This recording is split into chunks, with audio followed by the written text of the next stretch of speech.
Hola, hola, tengan muy buenos días. ¿Me confirman que pueden oír, por favor, para poder continuar? Buenos días, sí, Buenos se días, escucha. sí se le escucha. Bueno, muchas gracias. Bien, vamos entonces a dar inicio a la sesión de hoy, en la cual vamos a ver si podemos continuar con el desarrollo de las actividades normales, llamémosle así, y de los contenidos que se han preparado para la presente semana. Voy a mostrar aquí en la plataforma de Canvas lo correspondiente a esta semana, que sería, por cierto, la semana penúltima. Ya prácticamente estamos muy cerca de terminar con el ciclo, con la asignatura, y eso es bueno porque de alguna manera pues hemos atravesado todo un proceso de aprendizaje y obviamente se espera que ustedes puedan tener las nociones básicas, las nociones fundamentales de lo que la competencia ha representado y obviamente que puedan en su momento saber cómo aplicar. Bueno, en esta semana, que es la semana 19 y que, como ustedes saben, nos lleva desde el 28 de noviembre al 4 de diciembre, la temática central es la ejecución no dineraria. Es importante que ustedes recuerden que estamos viendo este tema tan útil e importante en la práctica como lo es la ejecución forzosa de aquellos títulos que, como su nombre lo indica, facilitan o posibilitan o permiten que un acreedor que no ha sido satisfecho voluntariamente de su prestación lo pueda hacer pues con el auxilio judicial correspondiente. Tengan presente que en toda sentencia de condena, el tribunal que la ha emitido debería señalar un plazo para el condenado a fin de que voluntariamente él pueda cumplir con aquello a lo que se le ha condenado. Tengan presente que básicamente la sentencia de condena, cuando es una resolución judicial, o en su caso el auto arbitral, si ese fuera el título de ejecución, o en su caso también la transacción o el acuerdo convencional debidamente homologado por un tribunal, también pues es un título de ejecución, así como otros títulos de ejecución que aparecen mencionados en nuestra legislación, incluyendo algunos que provienen del extranjero y que de alguna manera, por qué no decirlo, convierten en acreedor a una persona o a una pluralidad de personas, según el caso, si hubo por ejemplo un litisconsorcio activo o más de un demandante o en este caso acreedor, lo convierte, repito, en titular de un derecho personal. Entendamos titular de un derecho que ya de alguna manera es firme, ya es indudable, ya no tiene, digamos, oportunidades de contradicción, por así decirlo, sino que ya es plena y legalmente ejecutable en caso de incumplimiento. Entonces, el titular de ese derecho personal, pues obviamente hay dos, llamémosle requisitos, que son indispensables para que proceda una ejecución forzosa. La primera, o el primer requisito, que resulta obvio, es la existencia de un título de ejecución. Y en esa parte yo quisiera detenerme para poderles recordar a ustedes que los títulos de ejecución no son los mismos títulos ejecutivos. Muchos abogados, muchos jueces incluso, muchas personas no tienen clara la diferencia que hay entre un título ejecutivo y un título de ejecución. Y a lo mejor, por medio de un ejemplo, podamos recordar esta diferencia. Vaya, por ejemplo, una persona recibe de otra un préstamo de dinero y lo documentan ante notario, ya sea en instrumento privado reconocido o en escritura pública. Documentan, repito, un acto jurídico, un contrato llamado mutuo o préstamo de consumo. Ese documento, ese instrumento notarial que documenta esa obligación es, ojo, un título ejecutivo, no un título de ejecución. Esa escritura pública o ese contrato por escrito debidamente reconocido ante un notario, firmado y sellado por él, repito, es un título ejecutivo, no un título de ejecución.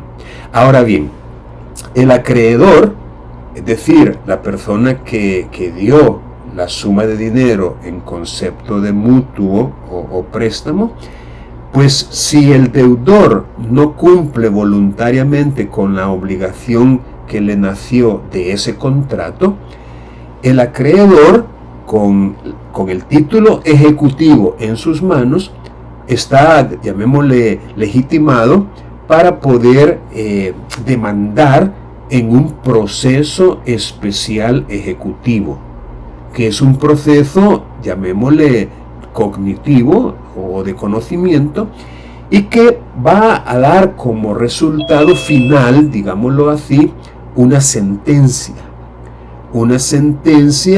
de condena, en la cual, después de haber escuchado, digámoslo así, al acreedor y, por qué no, también al deudor, después de haberlo emplazado a través de la notificación del decreto de embargo, o en su caso un emplazamiento al no haberse embargado o podido embargar, pero la notificación del decreto de embargo equivale al emplazamiento en un proceso especial ejecutivo. En todo caso, se le da un plazo al deudor para que manifieste algún medio de defensa que él pueda tener en relación con la demanda que le ha sido incoada.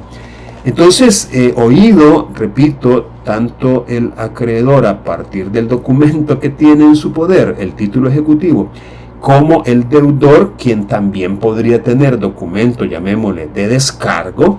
En todo caso, oídos ambos, el juez o tribunal va a dictar una sentencia. Sentencia en la cual o bien absuelve de responsabilidad y, digamos, de su obligación al deudor por haberse comprobado, por ejemplo, un medio de extinción de la obligación, que podría ser el pago o cualquier otro, o bien lo absuelve o bien lo condena.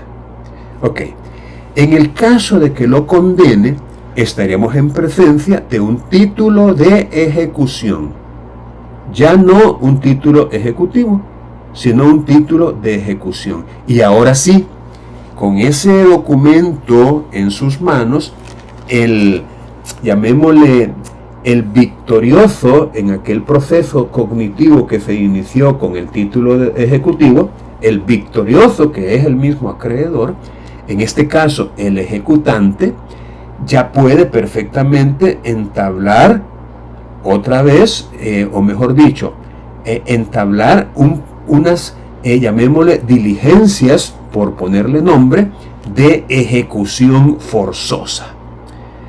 Ojo, no es una demanda la que va a presentar, porque hasta cierto punto no es un proceso, llamémosle, nuevo el que se va a iniciar, no es proceso.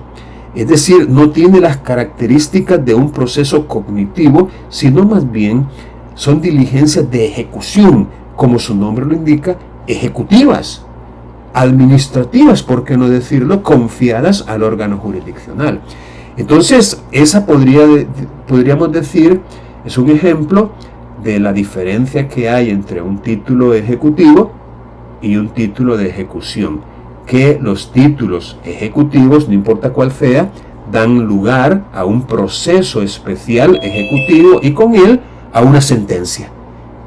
La sentencia, ahora sí, ya sería un título de ejecución que da la pauta para iniciar la ejecución forzosa de conformidad con las reglas que ya hemos aprendido.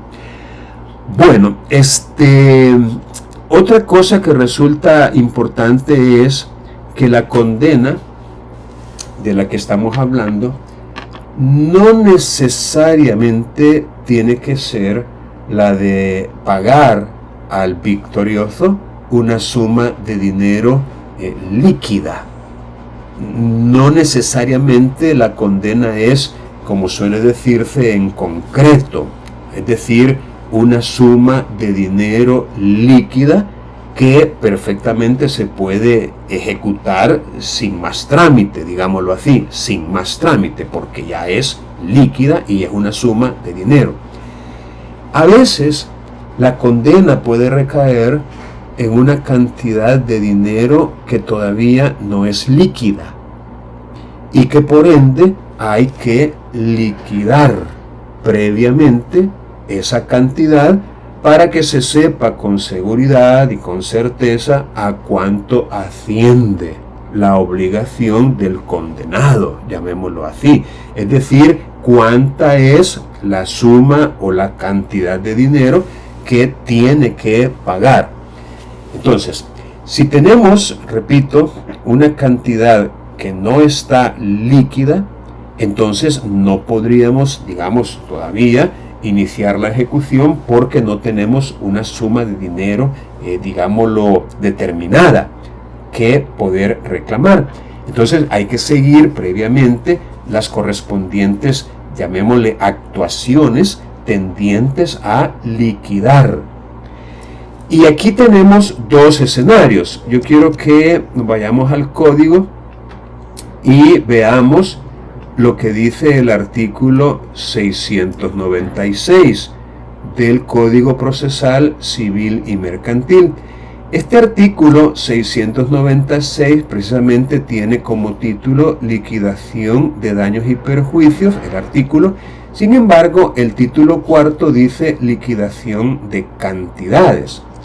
Entonces, por si ustedes todavía no tienen claro lo que significa el término liquidación dentro de este contexto, es decir, se trata de convertir en una cantidad determinada o, llamémosle, precisada, puntualizada o concreta, lo que podemos llamar una condena en abstracto.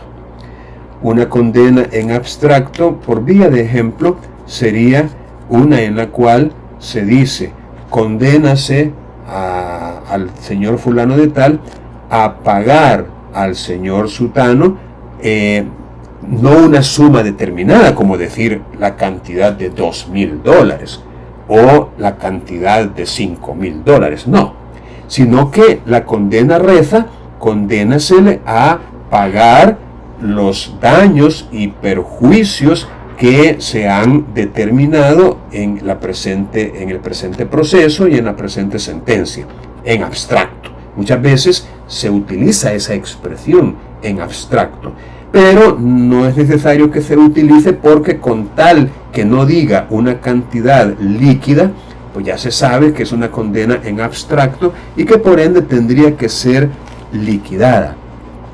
Entonces, lo que yo quiero que ustedes tomen nota ahorita es que esa liquidación de cantidades podría hacerse dentro de la ejecución o podría, o en todo caso debería hacerse fuera de la ejecución.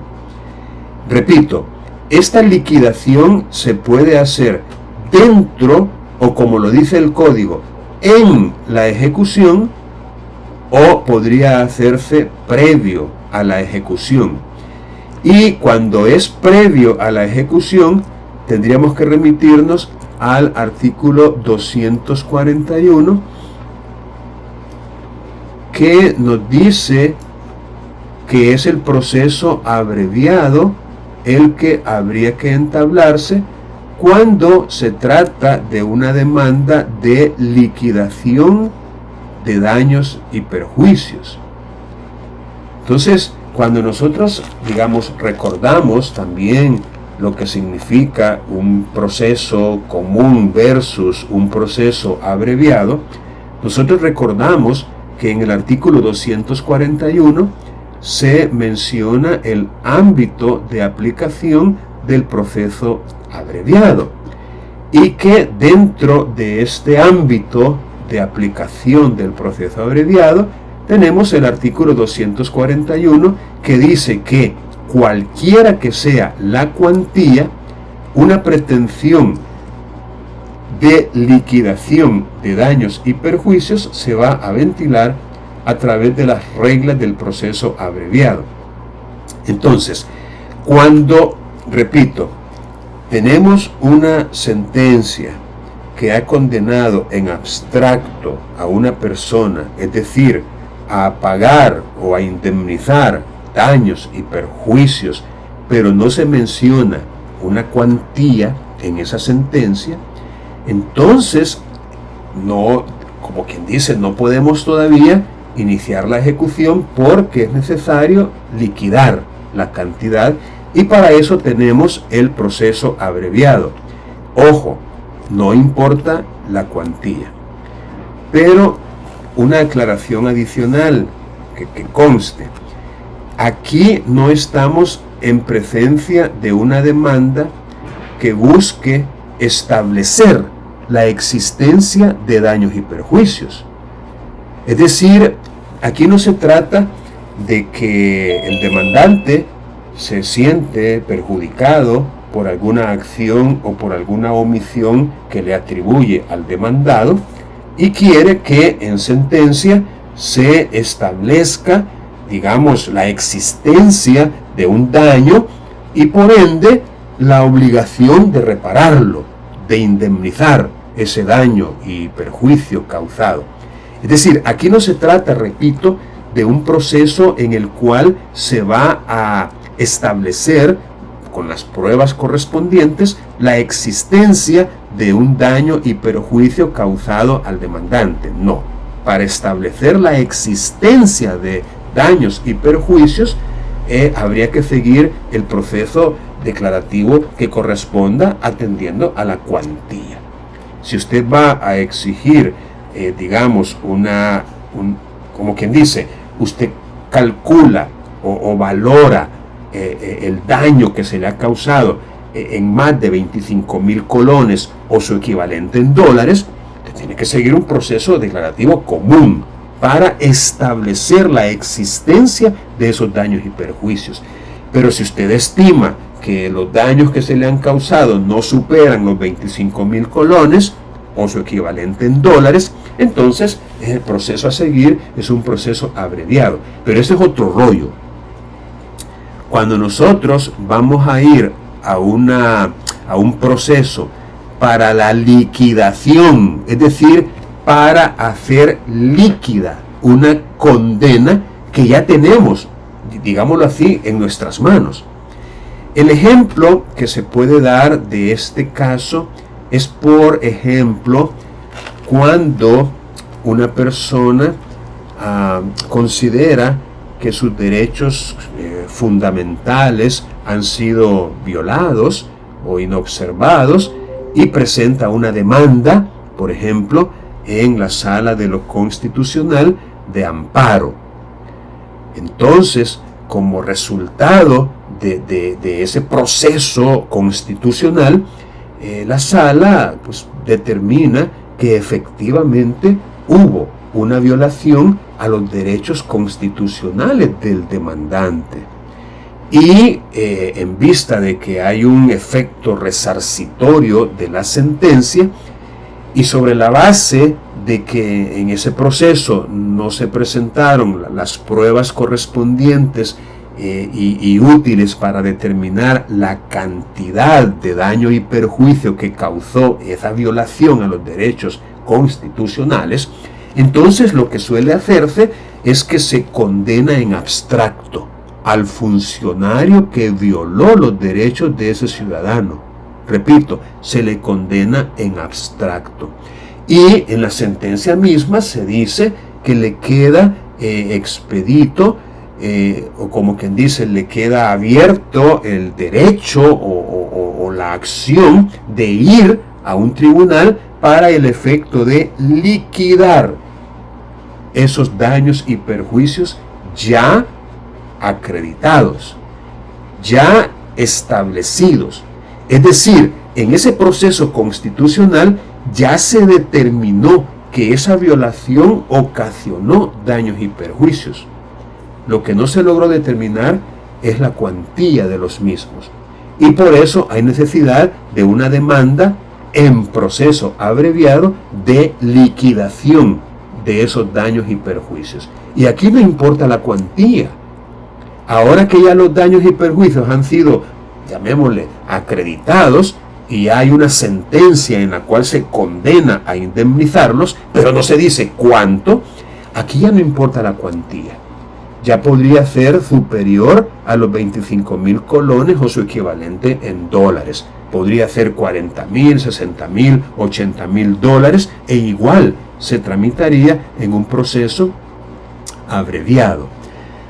Ahora, en el caso que estamos ahorita analizando, que sería la liquidación de cantidades, pues aquí ya estamos, repito, dentro de la ejecución, y hay que determinar, según lo que dice este artículo 696, la cantidad que el condenado o el ejecutado tiene que pagar en concepto de daños y perjuicios.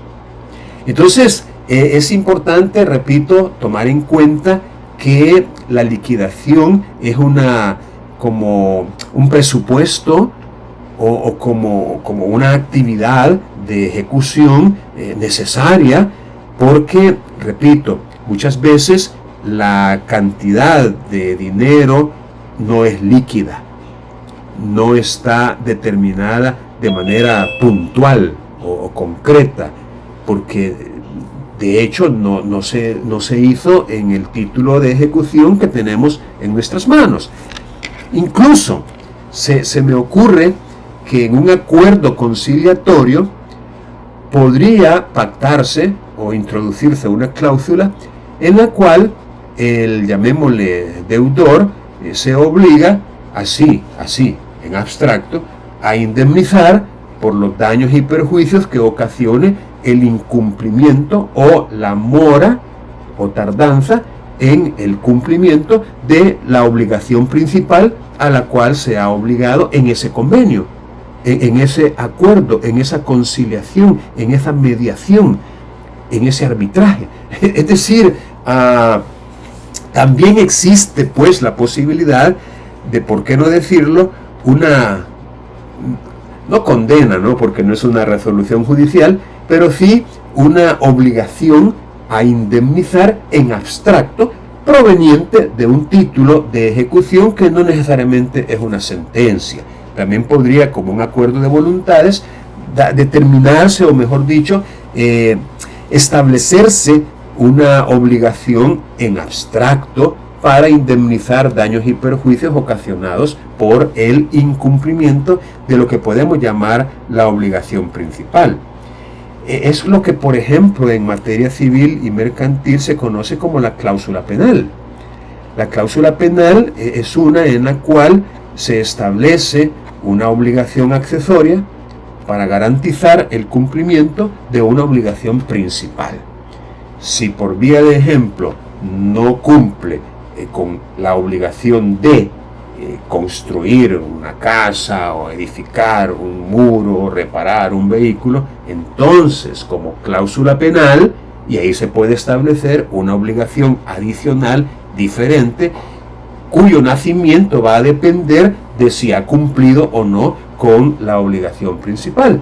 Y entonces una cláusula penal podría ser en concreto o podría ser en abstracto. O sea, no hay ningún problema lógico para que se pueda establecer en abstracto y luego, por ende, haya necesidad de ir a liquidar esa obligación. Bien, ¿ustedes tienen alguna duda, alguna pregunta con relación a la ejecución forzosa, algo que ustedes han leído en el código y que a lo mejor no comprenden muy bien y quisieran que se les ampliara? Aquí tenemos un espacio para que puedan hacer alguna pregunta que ustedes tengan.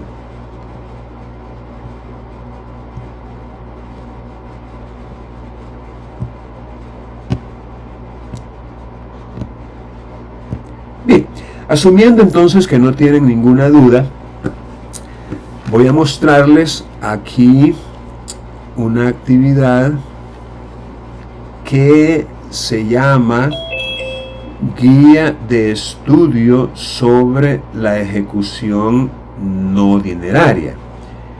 En los contenidos de la semana, vamos a ver, me parece que aquí se dijo algo al respecto, lo vamos a repasar.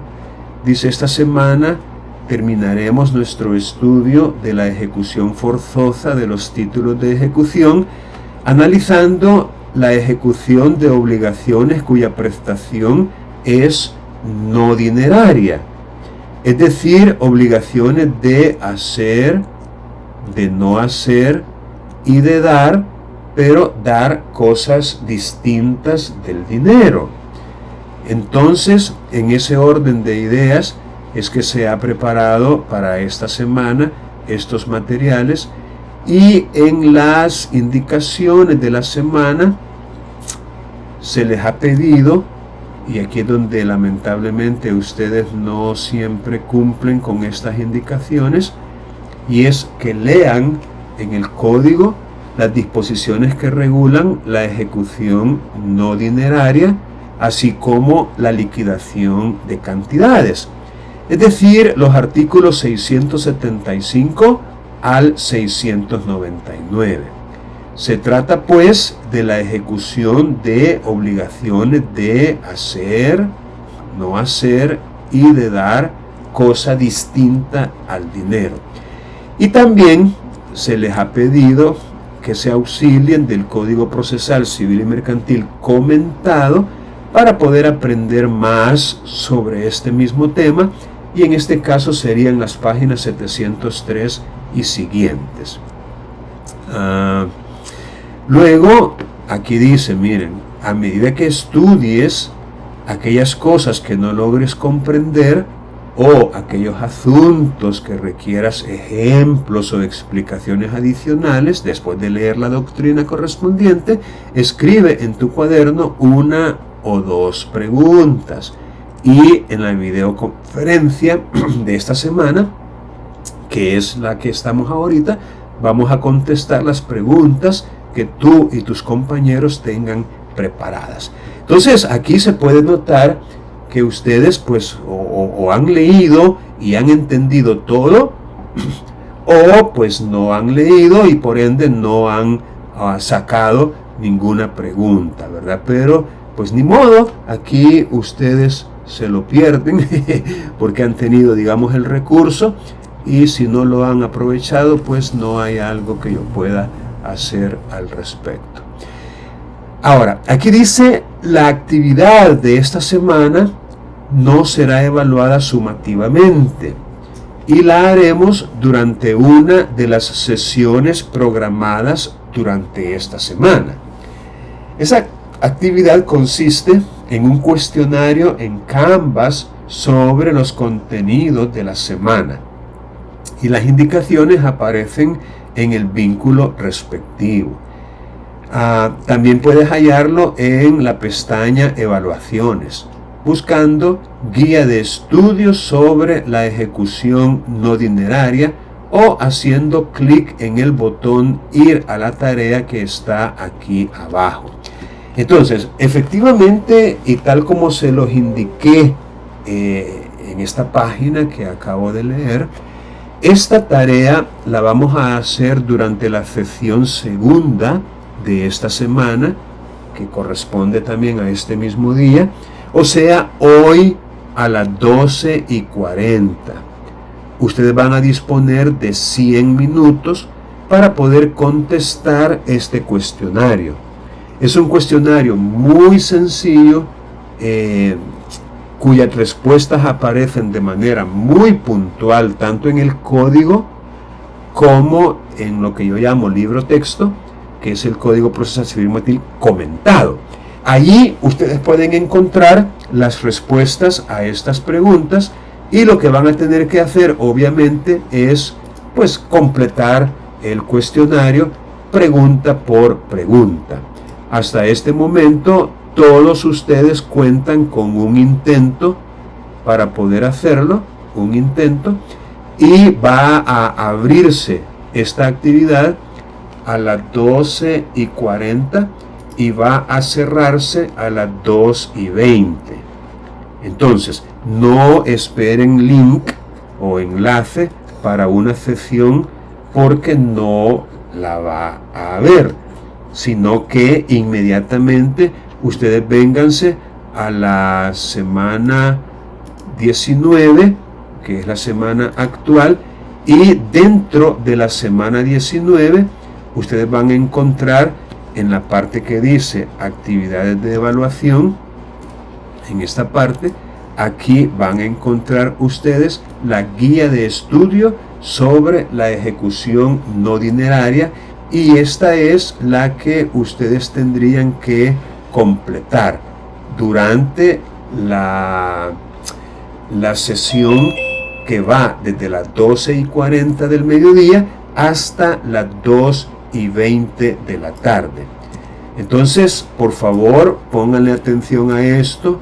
Algunos de ustedes, yo me doy cuenta que no participan en estas actividades, no le toman importancia, pero otra vez, ya son personas adultas, no se les puede forzar, no hay título de ejecución para poder lograr ese objetivo tan útil, pero otra vez, ustedes son los propios, llamémosle, responsables pues de su propia formación, y cualquier deficiencia con la que queden, pues será, o ustedes van a sufrir las consecuencias, ¿verdad?, de cualquier, digamos, falla o debilidad cognitiva que tengan.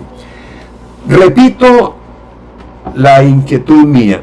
¿Tienen alguna pregunta en relación con la ejecución forzosa, ya sea dineraria o no dineraria? ¿Alguna explicación que quisieran escuchar sobre esta temática? Aquí ustedes mandan. Lick, la compañera Annabel le escribió en el chat, pero no sé si pueda activar el micrófono ella. Déjeme ver entonces. Dice, en el caso que haya una obligación no dineraria, pero resulta que es personalísima. Bueno, la persona, por caso fortuito, no puede dar cumplimiento. ¿Qué se puede hacer en esos casos como contraparte? Bien, vamos a ver en el código la regulación que hay respecto a las obligaciones personalísimas. Vaya, aquí dice en el libro cuarto del código que se trata de obligaciones de hacer, no hacer y dar, pero dar una cosa determinada, una cosa que no es dinero. Entonces, aquí tengo yo un pequeño, digamos, que puede servir como esquema, ¿no? Y que a ustedes les puede resultar muy útil, y que incluso yo les podría recomendar que ustedes utilicen esta técnica, ¿verdad? Porque no deja de ser bastante útil el ir haciendo lo que se conoce como marcadores, o en inglés bookmarks, marcadores. Entonces, por ejemplo, yo tengo aquí el libro quinto, que se titula La ejecución forzosa. Y aquí yo he puesto marcadores para cada uno de los títulos. Y así puedo ver yo en un solo vistazo que el libro quinto tiene 4 títulos. El primero se llama Disposiciones Generales, el segundo la ejecución provisional, el tercero la ejecución dineraria y el cuarto, que es el que nos interesa durante la presente semana, la ejecución de hacer, no hacer y dar cosa determinada. Ahora, voy a aprovechar para pedirles que no dejen de leer los artículos correspondientes a la ejecución dineraria también. Ojo, corresponde a la semana anterior, ¿verdad? Pero por si no lo han hecho, ¿verdad? No se descuiden, porque recuerden que la ejecución dineraria es mucho más común o frecuente en la práctica que la ejecución no dineraria. Y por supuesto que la ejecución provisional. Hemos aprendido que la ejecución provisional ni siquiera es muy recomendable por las consecuencias que resultan si la sentencia se llegara a revocar o a dejar sin efecto. Entonces, les repito que tienen que remitirse también a la ejecución dineraria como parte de su estudio previo incluso al examen último, que es el examen parcial. Miren, no canten victoria, no se atengan, ¿verdad? Es decir, si no cumplen con las asignaciones, con las tareas, si no participan en las actividades, aún las que son solamente sumativas, y si no obtienen, digamos, un nivel de mérito como para, ¿por qué no decirlo?, para que se les pueda promover, pues lo más probable es que no lo logren, ¿verdad? Y no canten victoria solo porque en el primer cómputo y en el segundo han salido medio regular, pensar que ya está cocinado el arroz. Todavía no está cocinado, ¿verdad?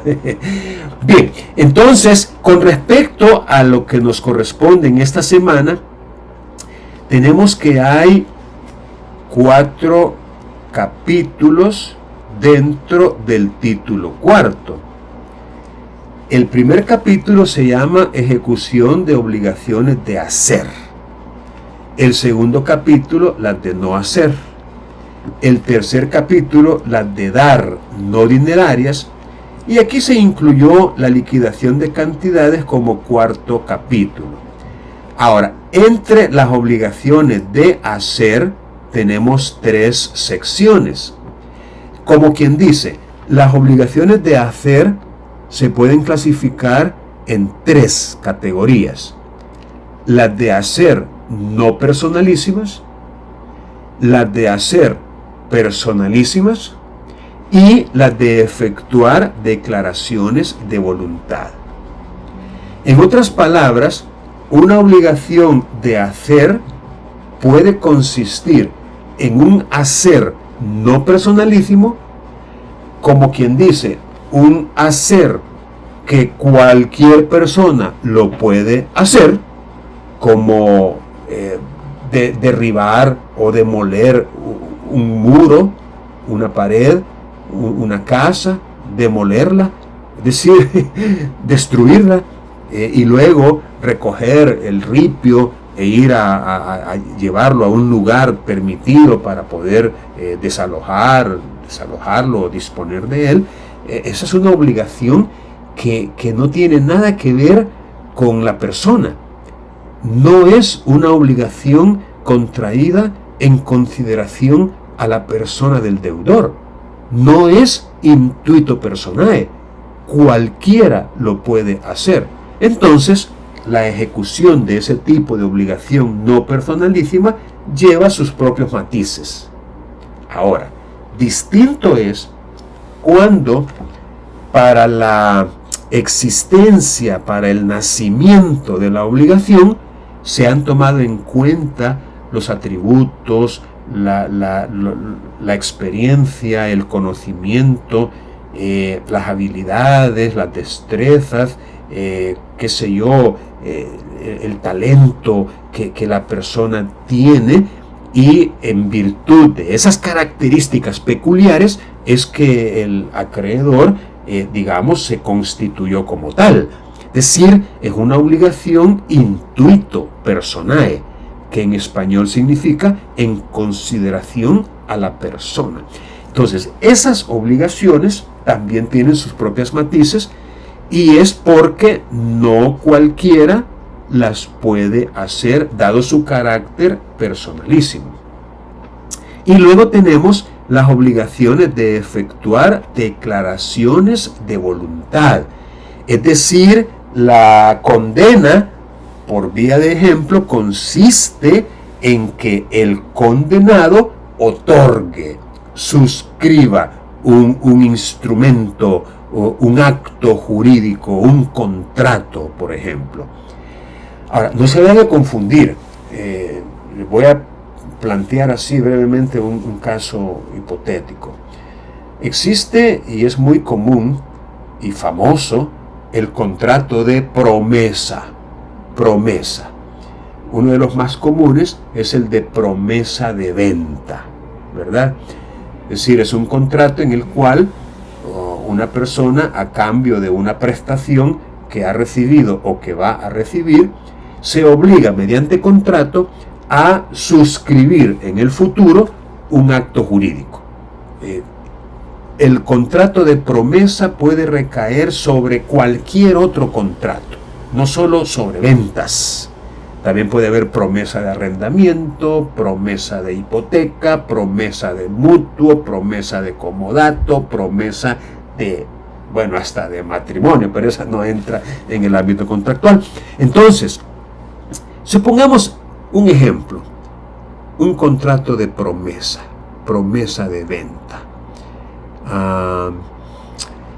Se otorga una escritura pública para documentar un contrato de promesa de venta, en la cual, como es un contrato bilateral, ambas partes se obligan, la una a pagar una suma de dinero y la otra a vender y a hacer tradición de dominio de una cosa X, un vehículo, una computadora, un terreno, una casa, un edificio, lo que sea.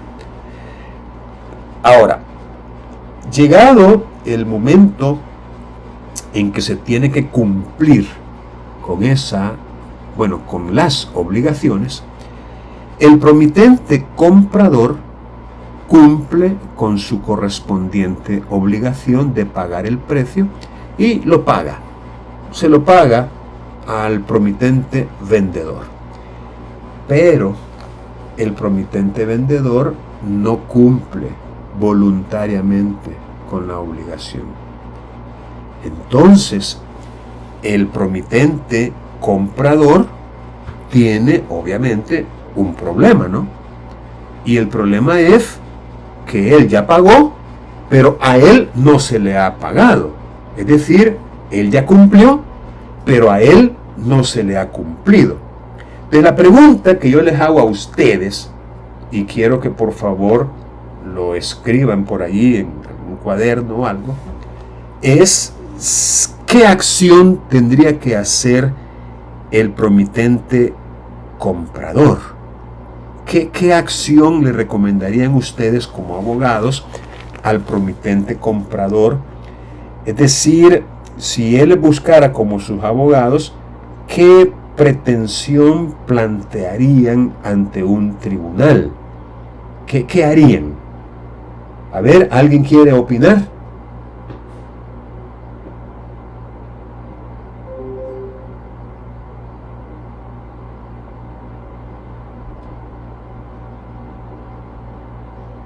Nobody. Bueno.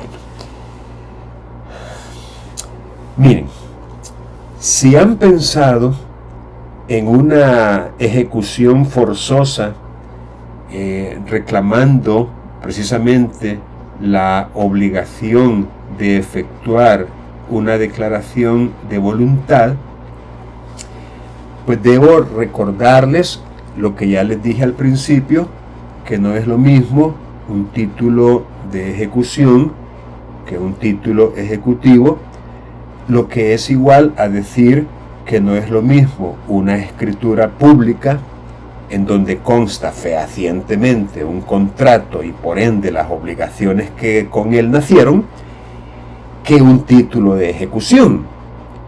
Entonces, en ese orden de ideas, no se podría incoar o instar la ejecución forzosa todavía. No se podría. Porque esa escritura pública donde consta el contrato, si bien es cierto, es un instrumento público, pero no por ser instrumento público, ni siquiera a título ejecutivo llega, no por ser instrumento público. O sea, el instrumento público es un título ejecutivo cuando contiene una obligación exigible, líquida, no vencida, es decir, pero que de la naturaleza del contrato mismo se deduce que procede el juicio ejecutivo. Pero no por ser instrumento público se puede iniciar ni siquiera, repito, un proceso ejecutivo, ya no digamos la ejecución forzosa. Otra vez, hay dos requisitos fundamentales para que la ejecución forzosa se pueda instar o se pueda iniciar. La primera es la existencia de un título y la segunda es el impulso o el inicio de parte. Es decir, tiene que haber iniciativa de parte para poder iniciar una ejecución forzosa. No se puede instar de oficio. Ningún juez puede oficiosamente iniciar la ejecución forzosa, sino que se le tiene que pedir por el interesado, por el legitimado para la ejecución forzosa. Entonces, en el caso que yo les planteé, por vía de ejemplo, tendría que iniciarse el proceso declarativo correspondiente, tomando obviamente consideración de la cuantía, ¿no? Si la cuantía supera los 25.000 colones, tendría que ser un proceso declarativo común. Y si no la supera, la cuantía tendría que ser un proceso declarativo abreviado, pero en todo caso, un proceso cognitivo, un proceso de conocimiento que termine con una sentencia de condena, en la cual, probadas las obligaciones respectivas, que es igual a decir los derechos respectivos, el juez determine que efectivamente el incumplimiento de, en este caso, el promitente vendedor, le resulta imputable, que dicho incumplimiento existe y por ende le condena a efectuar la declaración de voluntad a que se obligó, pero esta vez le condena a hacerlo. Le condena a efectuar la declaración de voluntad a que se obligó en el contrato. Ya que él no quiere hacerlo voluntariamente, entonces se le condena a que lo haga. Claro, se le tiene que dar también un plazo razonable en la sentencia para que lo haga. Es decir, eso resulta para mí muy obvio, aunque no haya una disposición expresa que diga que en las sentencias de condena tiene que señalarse un plazo, pero resulta obvio porque si no hay un plazo, entonces no se puede exigir el cumplimiento. Tiene que haber un plazo, vencido el cual ya se puede exigir su cumplimiento forzoso. Pero bueno, entonces, vencido ese plazo, y si no lo cumple, a pesar de que ya tiene una sentencia que lo está condenando a hacerlo, entonces procede la ejecución forzosa y en este caso con la modalidad que se trata de una ejecución de una obligación de hacer y dentro de ella la obligación de efectuar una declaración de voluntad, pero obligación que está contenida no en el contrato original, sino en la sentencia de condena. Ahora, con respecto a las obligaciones de hacer personalísimas, y aquí nos remitimos literalmente a lo que dice el código.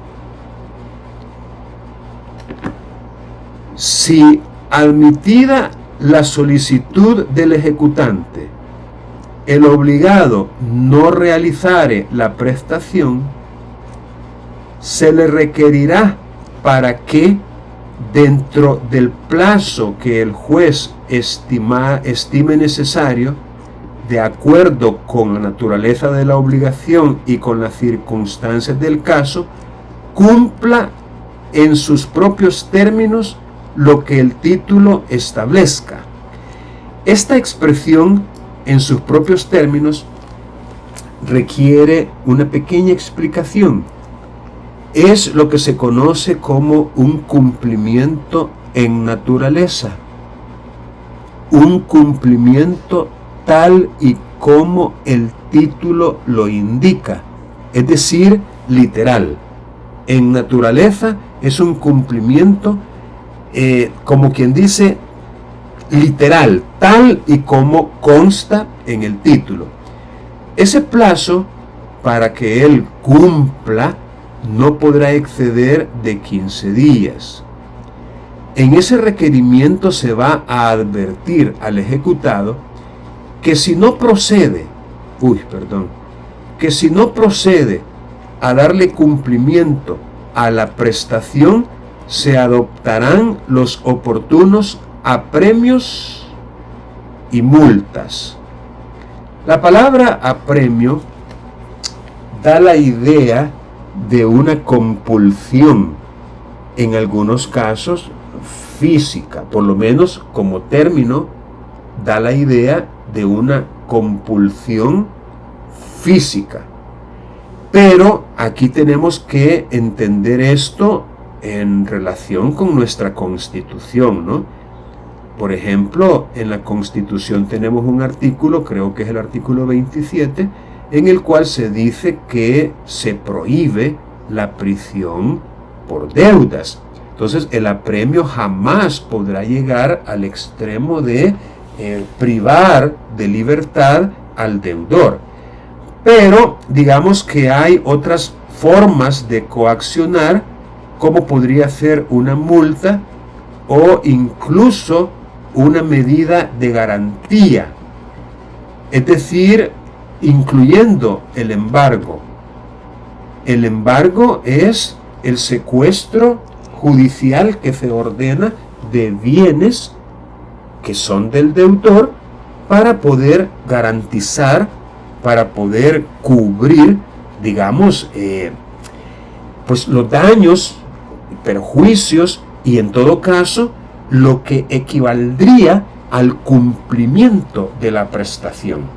Es decir, si es una obligación personalísima la que se tiene, eso se puede traducir, su cumplimiento y por ende su incumplimiento se puede traducir a una suma de dinero.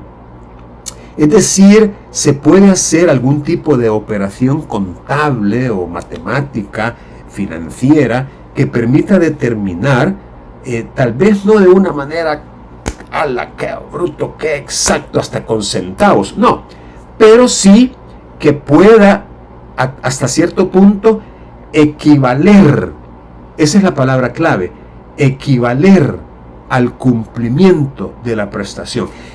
Mire, manejemos un ejemplo un poco extremo, pero a veces los ejemplos extremos son los que mejor ilustran los conceptos abstractos.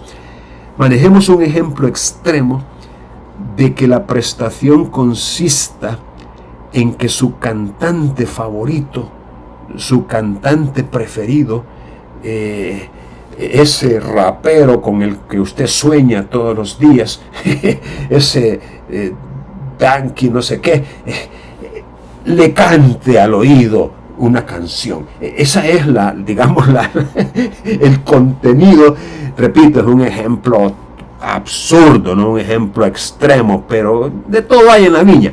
Supongamos que usted tiene el dinero suficiente como para haber logrado que ese cantante de su predilección le cante al oído su canción favorita, al oído, óigalo bien. Entonces viene este fulano y no lo hace voluntariamente, usted sigue el proceso declarativo correspondiente y se le condena a hacerlo. Se le condenó a hacerlo. Entonces, ese es un ejemplo de una obligación personalísima. Déjenme repasar la pregunta que me habían hecho para ver cómo encajo. Resulta por caso fortuito. Ok, por caso fortuito. Miren, lo primero que le voy a decir con respecto al caso fortuito es que el caso fortuito exime de responsabilidad. Es decir, el caso fortuito, llamado también fuerza mayor, ese no se le puede imputar al deudor. Es decir, ejemplo, ese cantante favorito suyo tuvo un pequeño accidente, se cayó con tan mala suerte que se golpeó la garganta, la laringe, las cuerdas vocales y de repente perdió la voz. O sea, caso fortuito. Si es cantante, ¿cómo va a querer él perder su voz? Lo hizo en un accidente, se golpeó y perdió la voz. Entonces, ahí no hay obligación. La obligación se extingue. Literalmente, se extingue. Porque el caso fortuito extingue la obligación. Dice la ley, y está en el Código Civil, a menos, dice, que el caso fortuito haya sobrevenido por culpa del deudor.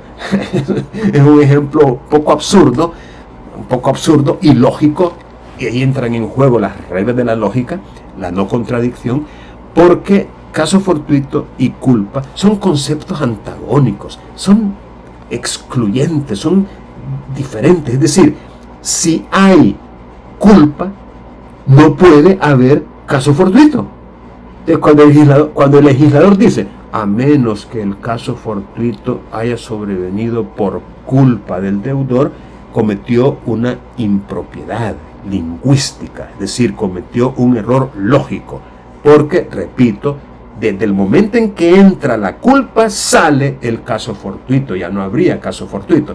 Pero me imagino yo que el legislador por ejemplo, mire, usted tiene la obligación de entregar un caballo determinado, un caballo pura sangre, tiene nombre, tiene raza, tiene edad, tiene tamaño, tiene peso, tiene color, un caballo determinado, tiene su propia marca, fierros que le dicen, un caballo.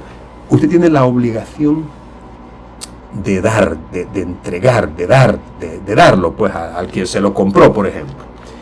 Y viene usted y en medio de una tormenta eléctrica va y agarra ese caballo, lo amarra y lo amarra a un árbol de los más altos, Entonces está lloviendo fuerte, eléctrico, cae un rayo y precisamente cae en ese árbol y por la corriente eléctrica mata al caballo. ¿Hay caso fortuito o hay culpa? A ver, ¿qué opinan?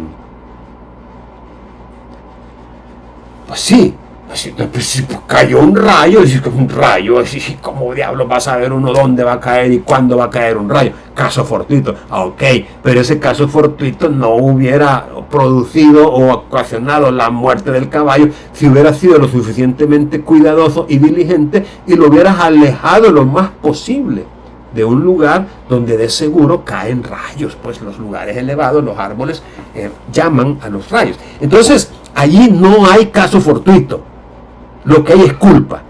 Y a un ejemplo como ese se refería el legislador. Entonces, el caso fortuito, el puro, pues, o sea, aquel que está exento de culpa, ese exonera o extingue la obligación. De tal suerte que entramos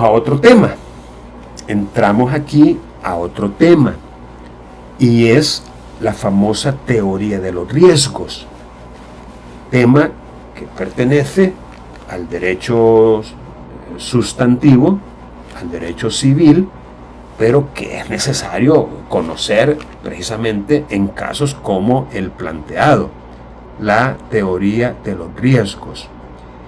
¿Quién es el que debe soportar los riesgos cuando una obligación se extingue por caso fortuito? Es decir, ejemplo, el caballo este del que estamos hablando, digamos que cuesta $5,000 y los $5,000 ya le fueron pagados, al dueño del caballo. Es decir, lo vendió pues en $5,000, ya le fueron pagados, y resulta que el caballo fallece pues en un verdadero caso fortuito. O sea, no que lo llegó a amarrar ahí al árbol, eso ya es como casi queriendo que el rayo lo mate. No. En un verdadero caso fortuito. Obviamente la obligación se extingue, como lo he indicado. Pero ¿quién soporta los riesgos? ¿Quién debe soportar la pérdida que resulta de ese evento, de ese caso fortuito? ¿Quién? Esa es la pregunta del millón. Porque si el riesgo lo debe soportar el comprador, puya,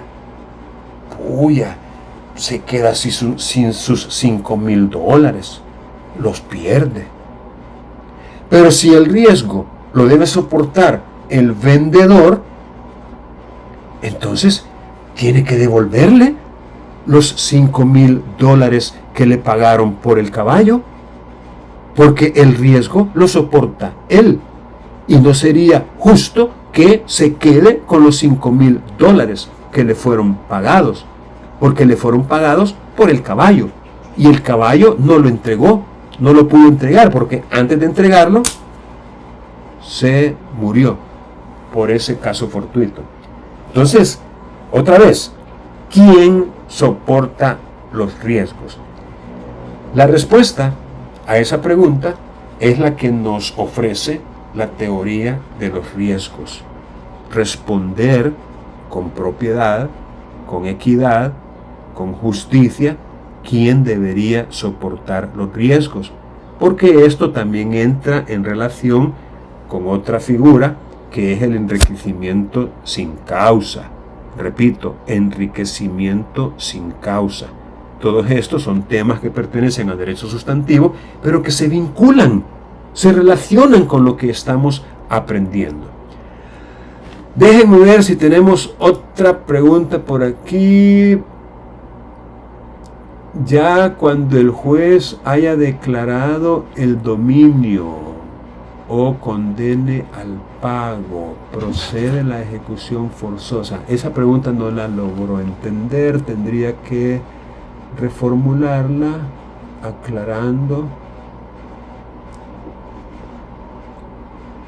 Cuando el juez haya declarado... No, formúlela por micrófono, porque no entiendo a qué se refiere leyendo lo que escribió.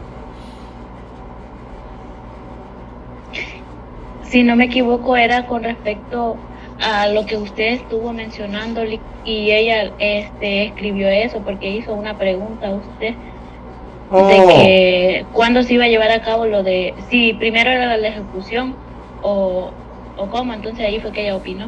Vaya, pero entonces estaría ya, digamos, resuelto, ¿verdad? Porque creo que les expliqué, terminé la explicación, ¿verdad? Que primero habría que seguir un proceso declarativo y después, ya con una sentencia de condena, seguir ya la ejecución forzosa, tratándose de una obligación de hacer consistente en una declaración de voluntad. Pero, miren, lo que yo les quiero a ustedes enfatizar es que estos artículos en este título, en esta parte del título cuarto de la ejecución, son, por qué no decirlo, artículos que tienen un contenido bastante casuístico y por ende bastante práctico. Es decir, casuístico significa que son como casos, ¿verdad? En el caso de que si llegara a pasar esto, si sucediera esto, entonces hay que hacer esto. Entonces eso es algo, a mi juicio, bastante importante de leer y de tratar de familiarizarse con cada uno de esos casos que se presentan por parte del legislador y que pretende, por supuesto, darle solución. Bien, ¿alguna otra pregunta que tengan en cuanto a lo que han escuchado, lo que han leído?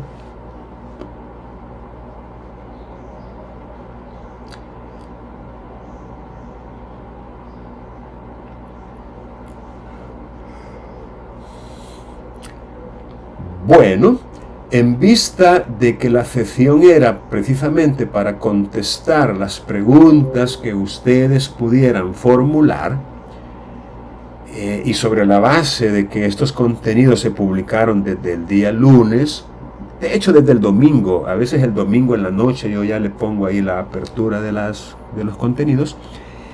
Entonces, si no tienen preguntas, vamos a quedarnos en esta parte, ¿no? Y voy a limitarme a pasar asistencia, a cerrar la sesión y a recordarles que a las 12:40 tienen que ingresar directamente a una actividad de aprendizaje que tiene que ver con toda esta temática, ¿verdad? Y que la otra semana vamos a hacer el examen parcial. Lo vamos a hacer de hoy en 8, porque ustedes tienen clase los miércoles, las 2 clases conmigo. Entonces el parcial sería el próximo miércoles a las 12:40. Y allá nos piden que los hagamos llegar.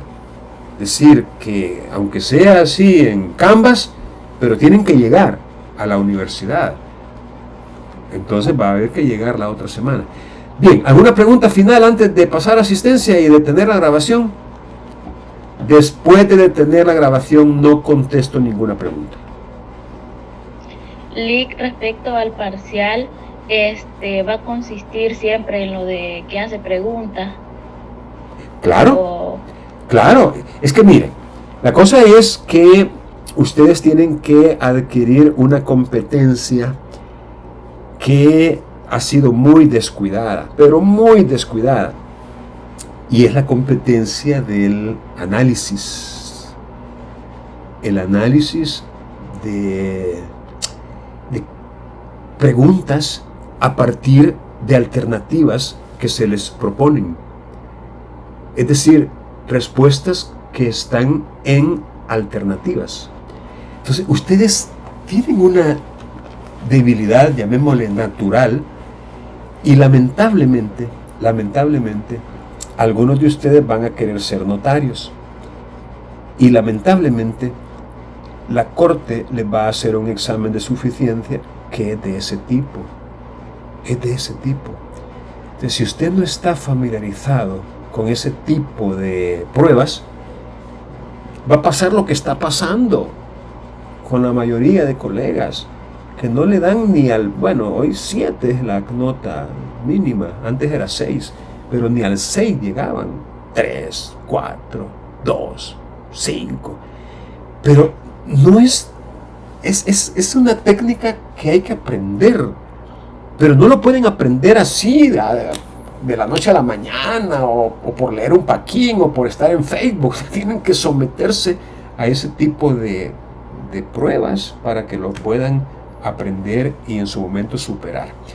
Entonces sí, efectivamente el examen va a ser como siempre, pues, o sea, un examen en Canvas con preguntas de razonar, de analizar, pero el análisis a través de una respuesta que ya está allí, que nomás es de encontrarla. ¿De acuerdo? Bien, voy entonces, a menos que haya otra pregunta.